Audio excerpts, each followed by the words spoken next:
Hello my dudes, this is Legend Coder speaking, and welcome to part 7 of 9 videos showing you the differences between the NES and Sega Genesis version of The Simpsons Bart versus the Space Mutants. So as you can tell, the Genesis version was made by Flying Edge, which is different from all the other versions shown thus far. Also, the NA and EU version of the Sega Genesis was released in 1992. Wikipedia does not mention what month in specific, but I'm just going to assume that it was most likely like in the beginning or in the middle of 92 versus all the other versions that were released somewhere in September.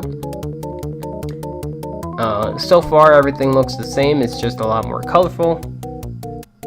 It's got the mutants on the sides, it has the intro cutscene in the start, just like the NES, which is actually pretty nice to look at considering the fact that no other version seems to have this. Just in general, graphics are a lot better and obviously different, but some of the changes I simply do not like. The lookness of the aliens are actually quite unique. It isn't just like tentacles on the head, but the entire body is green, which I find pretty interesting. Also, something to note is the game, every single level starts with 9.99 timer, so when it comes to Springfield, the Springfield for the NES actually starts with 600 seconds, so just take note of that. It's obviously a huge difference. The only thing I don't like about that is the fact that you have to wait a lot longer for the 400-second kid to come out, so I'm not really sure why they did that, but the 400 and the 2 p.m. and 4 p.m. kid actually does exist. He actually looks like from the kid from The Simpsons, which is nice. As you can tell, the mutants in the theater looks different. Instead of having Space Mutants 4, they just have mutants. I'm not really sure why they ended up changing that, and it has a pretty cool background. In order to scroll through your items, you actually need to press pause and press up on the D-pad or down, depending on which direction you want to go. Not really sure why, but the game actually has a pause button, so for the NES, you have to scroll to pause in order to pause the game, versus Sega Genesis that you just press pause and that's it. Mode does in fact despawn the aliens, which is pretty cool.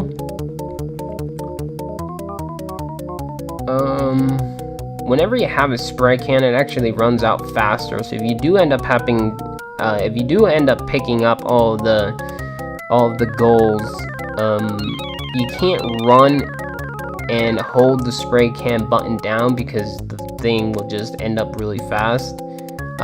finishing really fast. And as you can tell, I'm not picking up any of the goals, and you'll find out why at the very end. Here we move on forward.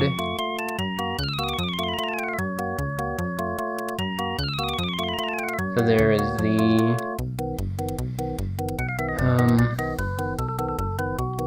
dialogue for that section. There is no coin jumping towards the skateboard, as you can tell, for the NES, so for some reason they've just left that one out completely.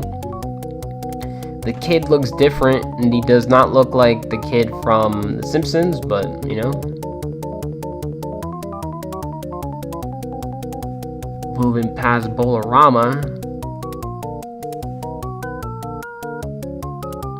and getting into the Quickie Mart, there is actually no 1-up on the E for the Quickie Mart like there is for the NES, mainly because if you try shooting a rocket, it'll just fly over. Now, not only that, but there is no giant E, nor are there mutants at the beginning of the retirement home, so not entirely sure why they removed that as well.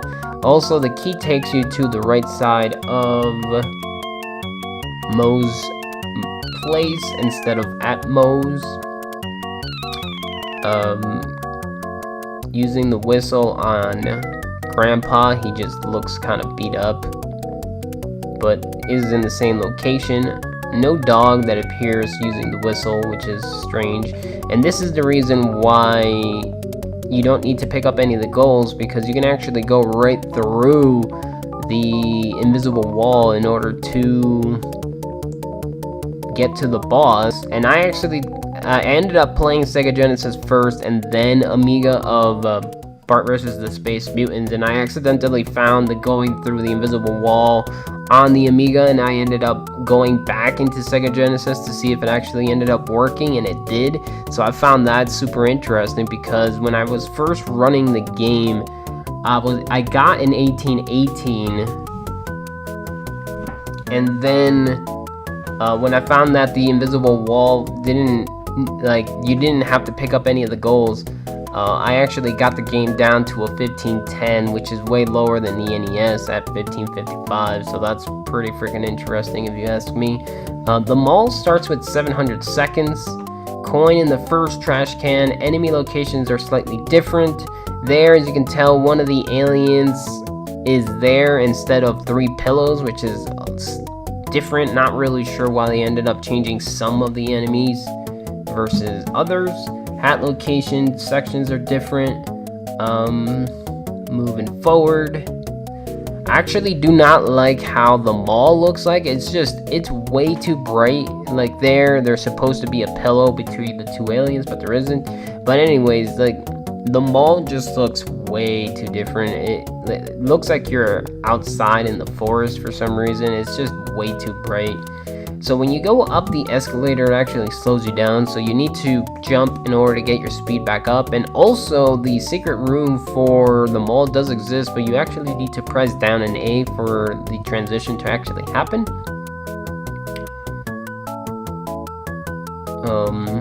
In this trash can, there is actually a coin.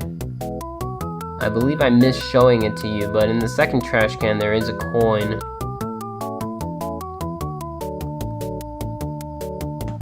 The boots do stun you, but you can not get stunned if you jump right before the boot falls.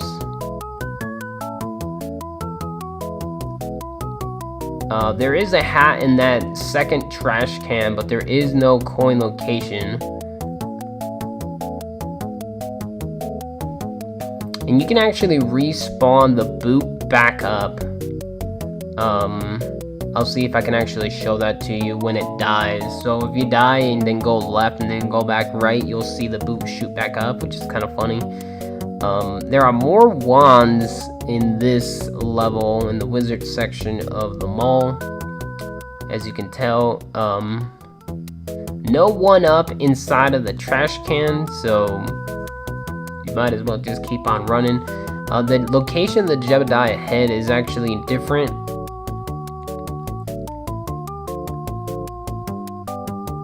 And there, as you can tell, you actually move so fast that you can actually do damage to the boss or mini bosses before they even do anything.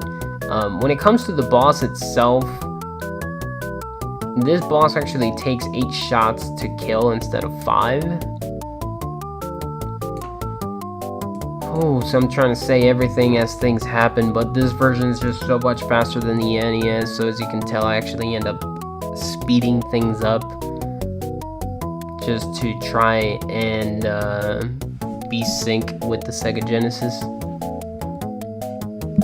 So coming into the circus, as you can tell, the balloons in the conveyor belt are red versus blue on the NES, so I thought that was slightly interesting. Also, the timer starts at 400 for the NES, as well as you begin with 32 goals for the Sega Genesis versus 40. When it comes to these mini games, when I was first playing the game, I thought that you couldn't play the mini games because you couldn't see anything. Not really sure why they're not there to begin with, but if you just press up, you can actually play the mini games, and obviously you can only win once before the game just sort of kicks you out.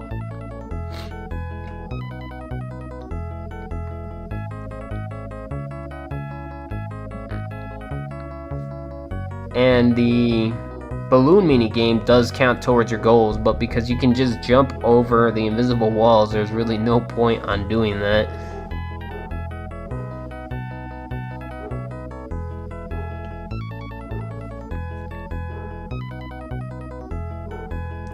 So moving on forward,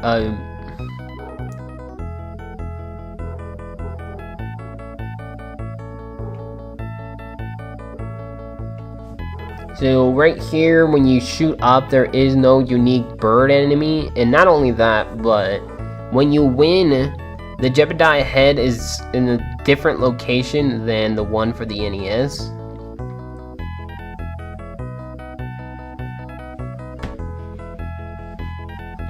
Moving forward, there's no way you can kill yourself in the dizzy door minigame, so you have to solve the puzzle, I guess, if that's what you want to call it. But when you do win, you do get 9 balloons instead of 4, so that's always good, I guess, assuming you're wanting to play the game the way it's supposed to. Coins shoot out of the blowpipes. Not 100% sure why, but they do. And when you go inside of the special room inside of Krusty's mouth, there's a lot more coins that you can pick up. Not only that, but it also spawns you on the right side of the platform instead of back in Krusty's mouth, which is pretty neat. Moving on forward to the Ferris wheel. There is no 1-up on the Ferris wheel, but at least it moves, right? Unlike all the other versions. Not only that, but the checkpoints are just so brutal. There's only 1 checkpoint in this entire level besides the main ones when you transition into other areas, like outside of the tent or inside of the tent. But there's only 1 checkpoint in this entire level when it comes to the circus. And the checkpoints for the museum are just all over the place. Like, they're quite spread apart, and then some of them are just way too close to each other. I don't know, it's kind of messed up. Moving on over to the museum, finally. Things just move so much faster in this version than any of the other ones that we've been going through thus far. For the NES, you actually start with 300 seconds, so starting at $9.99 is a massive change.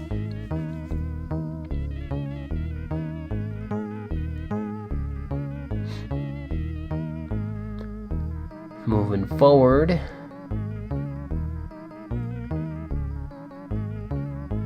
Right here, there is no ant underneath this tree right here, right next to the gators. I'm not sure they're supposed to be ants or spiders, but I sure as hell can't tell the difference, so I just call them ants. There's also only 3 gators instead of 4, so kind of like all the other versions, they just shorten it down by 1. And it takes 2 hits to kill this monkey. I think the NES one takes 3.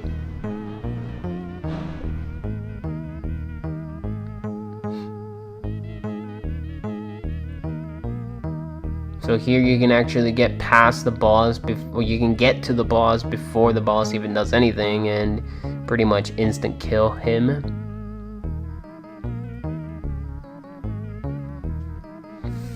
So moving on forward to this new section, there's supposed to be a 1-up in this glass case, but there isn't for this version, which kind of blows, considering the fact that I would say that the museum is actually one of the hardest levels this entire game has. But I mean, let's be honest, if you've played any of the other versions, this one's not going to be any different. You just got to get used to the physics and you're pretty much good to go. There are no hands in this part that shoot up. That's a special note to take, because I think the other versions that I'm going to be comparing the Sega Genesis with is going to be with this other Sega consoles instead of with the NES, mainly because of how similar they are. But right here, moving on forward, the spiders only move right, and they move really fast once they land on the ground. Or maybe even in the air, I can't remember. There's also 7 ox that you need to collect instead of 6. There is dust, so, you know, they brought that back at least. When it comes to this section with the mummy, there aren't any dogs, so they removed the 2 dogs and the boss just instantly starts up instead of having to come out from the door. So moving on forward, as you can tell, everything just goes so much faster, so I'm just trying to keep up with the game as the game goes on. So right here, no volcano dust. Not only that, but if you look at the background, there is no volcano, period. Not really sure why they ended up changing that around. Also, this entire section is supposed to be the oil section, but they changed it to water. I guess they didn't like the fact that everything was black. I'm not really sure.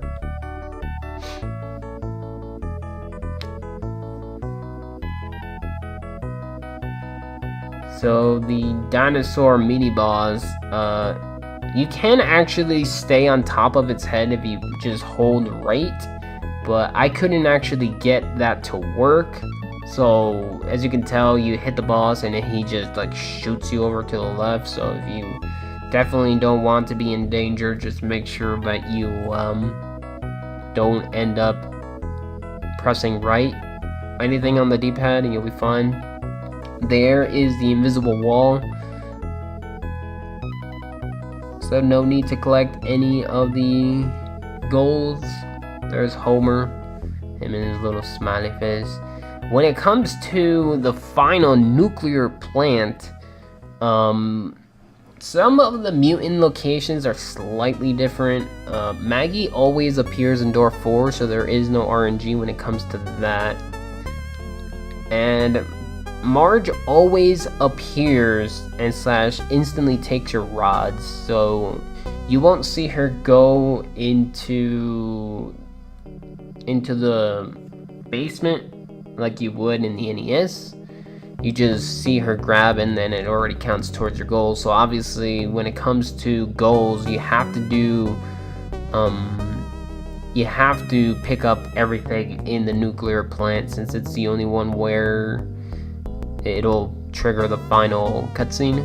As you can tell, you can also go through the doors like you would with the invisible walls, but the only reason you don't want to do it is because it's really hard to go through the doors versus going through the walls. Not 100% positive as to why, but I mean, that's just the case, I guess you could say.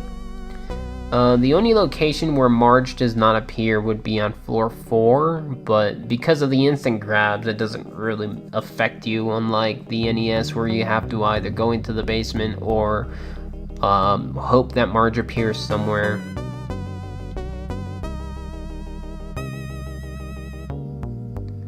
As you can tell, when it comes to going through doors, if you just hold the use button and then press up or down depending on which direction you want to go with the D-pad, you'll instantly go through, so you don't have to wait for Bart to open the door and then tell him to go down like the NES one would. You can just hold down the direction and he'll automatically go through and before he even appears. But overall, this level is played the exact same way as the NES one. There's really nothing different, unlike again where some of the enemy locations are slightly different, yada yada yada. You can actually pick up the 1-up in this floor though, unlike all the other versions where the 1-up is there and you just can't pick up for whatever dumb reason.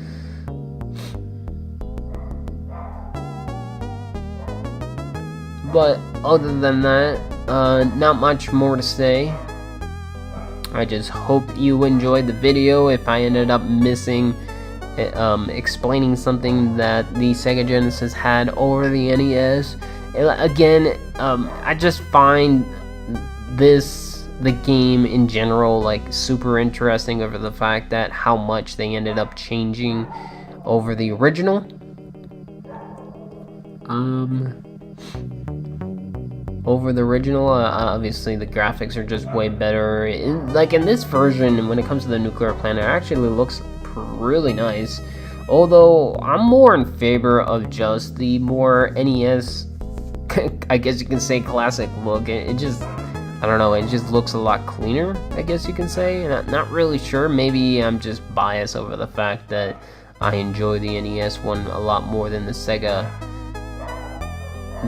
Genesis, but when it comes to speedrunning, I kind of wish that they actually had the Sega Genesis in the leaderboard just as much as they have the NES, mainly because the NES actually has tight controls and it's a lot harder to control Bart versus the Sega Genesis, where you just kind of he's just kind of there.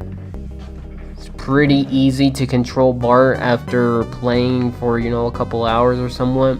Not only that, but it's also faster. Again, I have the Genesis faster by like 45 seconds over the NES one.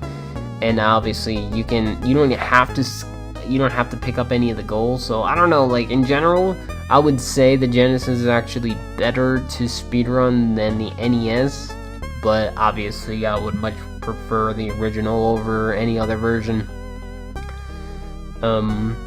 Both when it comes to play style or speedrunning. But obviously, like, it just looks a lot nicer. It would, this version, even though it's slightly lower in my personal rankings doesn't really change all that much. Mainly because they all pretty much play the same. They're all unique in their own little style.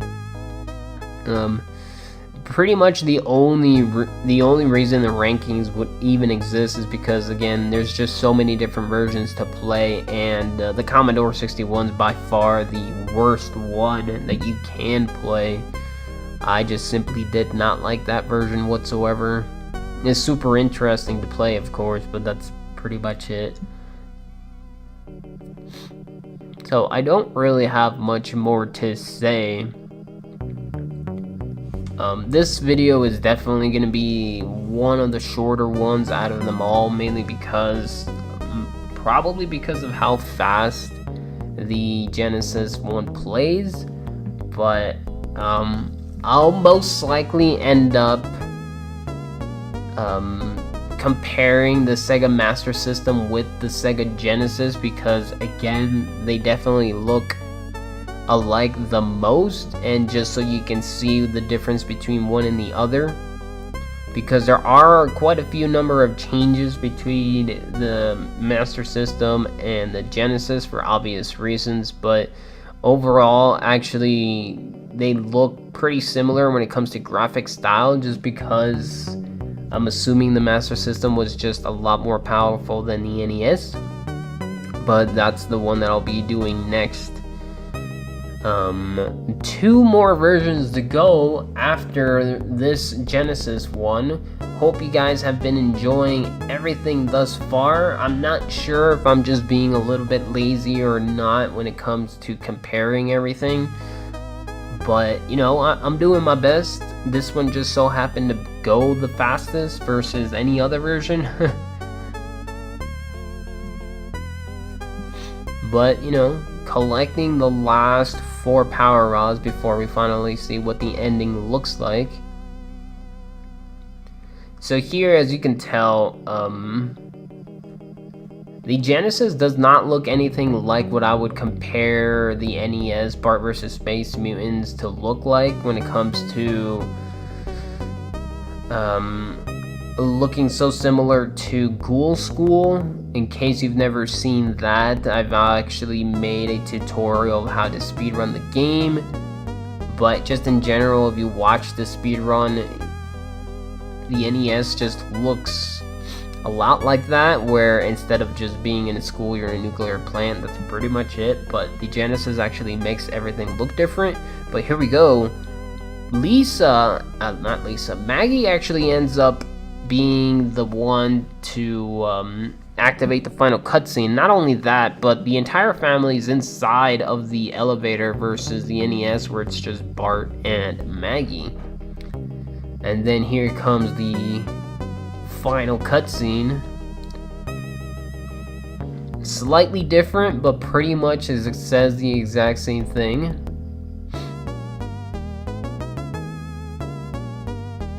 And then there you go.